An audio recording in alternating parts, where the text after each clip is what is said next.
मुरादाबाद से समाजवादी पार्टी के सांसद रुचि वीरा ने प्राइम टीवी से बातचीत में महाकुंभ की व्यवस्थाओं पर सवाल उठा दिए हैं। उन्होंने कहा कि सरकार महाकुंभ के मुद्दे पर राजनीति करना चाहती है, वो ठीक नहीं है। जिसको लेकर जो आपको बता दें कि उन्होंने महाराष्ट्र में मंत्री नितेश राणे के ईवीएम की फुल फॉर्म पर दिए गए विवादित बयान पर भी अपनी प्रतिक्रिया दी है। आपको बता दें कि हाल ही में नितेश राणे ने अपने बयान में ईवीएम का मतलब एवरी वोट अगेंस्ट मुल्ला बताया था। इसके अलावा रुचि वीरा ने वक्फ बोर्ड की संपत्ति के जांच के मामले में भी कई सवाल उठाए हैं। आप भी सुनिए। अपोजिशन के ईवीएम के बयान पर महाराष्ट्र सरकार में मंत्री नीतीश राणा ने एक स्टेटमेंट दिया है जिसपे उन्होंने कहा है कि ईवीएम का मतलब एवरी वोट अगेंस्ट मुल्ला है। मेरे साथ मुरादाबाद से सांसद रुचि वीरा जी हैं, समाजवादी से सांसद हैं। मैम, जिस तरीके से इस तरह का स्टेटमेंट दिया गया है, किस नजरिए से देखते हैं आप उसे? देखिए, तो अपना अपना नजरिया है। ऐसे ही क्यों देखा जाए कि एवरी वोट अगेंस्ट मुल्ला, ऐसे भी तो देखा जा सकता है कि एवरी वोट अगेंस्ट मोदी, ऐसे भी देख सकते हैं। तो नजरिया है अपना अपना। और जहां तक इनका स्टेटमेंट है, ये मतलब भाई, मैं तो नहीं समझती हूँ कि इस तरह से कहना चाहिए। गलत है बिल्कुल। उन्होंने साफ तौर पर कहा है कि जो मुझे जिस वोट से मैं जीता हूँ वो वोट जो हिंदुओं, इस तरह का बयान क्या लगता है आपको? एक तरफ प्रधानमंत्री नरेंद्र मोदी जी कहते हैं सबका साथ, सबका विकास, सबका विश्वास, और वहीं जो उनके मंत्री हैं, जो विधायक है, वो इस तरह का स्टेटमेंट देते हैं। क्या ये देखिए जस्टिफाई? जी। जी, ये देखिए, ऐसा है कि एक तरफ तो प्रधानमंत्री जी बात करते हैं सबका साथ सबका विकास, एक तरफ अजमेर शरीफ में चादर भिजवाते हैं, एक तरफ अपने मंत्रियों से इस तरह के बयान दिलवाते हैं। तो ये बड़ा कॉन्ट्रडिक्टरी है और इनकी नियत का, इनकी मंशा का पता लगता है कि इनकी क्या सोच है। और मतलब ये क्यों, जबकि अगर जहाँ तक हम माइनॉरिटी के लोगों की बात करें, भाई ये देश सबका है, सबने इसकी आज़ादी में कुर्बानी दी है। इसके विकास में कहीं माइनस करके, हम मुस्लिम को भाई को माइनस करके कोई हिंदुस्तान के विकास को सोच नहीं सकते। ये तो एक दूसरे के, हिंदू हो मुस्लिम हो, एक दूसरे के पूरक हैं और एक दूसरे के सहयोग से ही ये देश चलेगा। ये बांटने से, नफरत फैलाने से देश नहीं चलेगा। जिस तरीके से लगातार वक्फ की प्रॉपर्टीज को लेकर बयानबाजी आ रही है, क्या क्या लगता है आपके पॉइंट ऑफ व्यू से क्या होना चाहिए?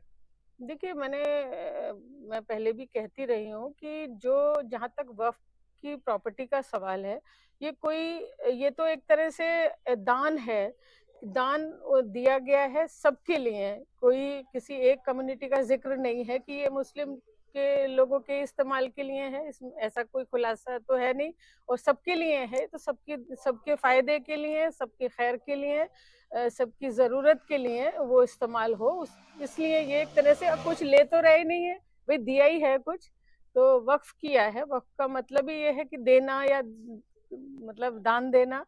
तो ये तो सबके लिए है। इसको इस तरह से, जैसा इसका राजनीतिकरण किया जा रहा है या जैसा इसका फायदा उठाया जा रहा है, इसका कोई मतलब नहीं है। ये तो, और आज से नहीं है, हमेशा से है। और कुरान शरीफ में भी इसका जिक्र है, तो कोई नई चीज तो है नहीं। लेकिन अभी क्योंकि इस तरह का एक माहौल देश में बना दिया जा रहा है कि अलग अलग करने का या डिवाइड करने का, तो वो बिल्कुल मतलब अनुचित है और हो रहा है इस्तेमाल। ये हमारे लिए, हिंदुस्तान के में की छवि इससे खराब हो रही है। और मतलब ये तरक्की की तरफ ले जाने की सोच नहीं लगती।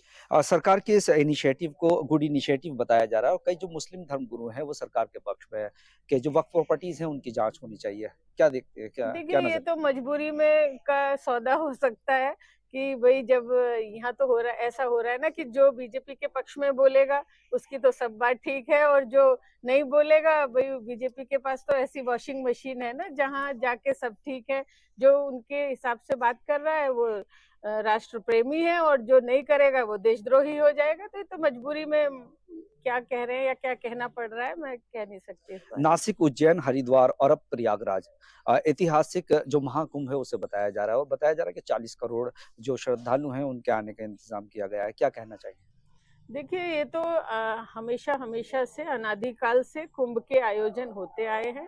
जो भी सरकारें रही हैं, ये उनका दायित्व है कि उसको ऑर्गेनाइज करें, और भाई जनसंख्या बढ़ रही है तो तादाद भी वहाँ कुंभ में पहुंचने वालों की तादाद भी बढ़ रही होगी, और ये तो आस्था की चीज है। और ये हमारी जब सरकार थी समाजवादी पार्टी की, अखिलेश यादव जी की, तब मोहम्मद आजम खान साहब ने भी भाई कुंभ का आयोजन किया था, जिसकी आज तक भी मिसाल लोग बताते हैं और कहते हैं कि भाई बहुत अच्छा मतलब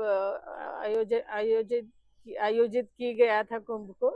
तो ये राजनीतिकरण ना करें। मंदिर का 6 महीने तक मंदिर का ही, राम मंदिर का प्रचार करते रहे और नतीजा वहीं मिल्कीपुर में, अयोध्या में ही मिल गया। तो ये इन्हें इन चीजों से सबक लेना चाहिए और राजनीतिकरण नहीं करना चाहिए। धर्म अपनी चीज, अपनी जगह है, उसका अपना स्थान है, अपना महत्व है, और सरकारें चलाना एक अपने आप में अलग चीज है।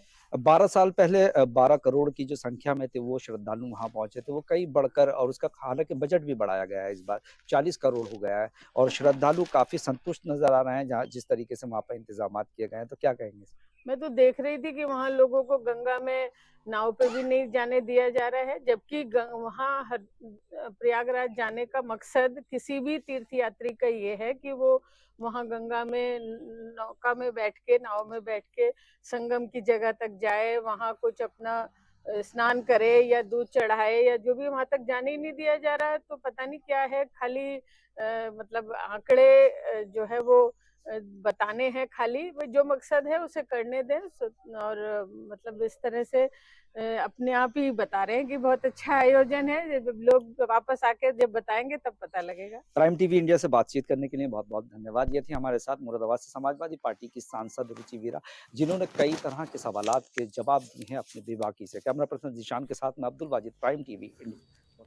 हर शहर प्राइम खबर में फिलहाल इतना ही। देखते रहे प्राइम टीवी।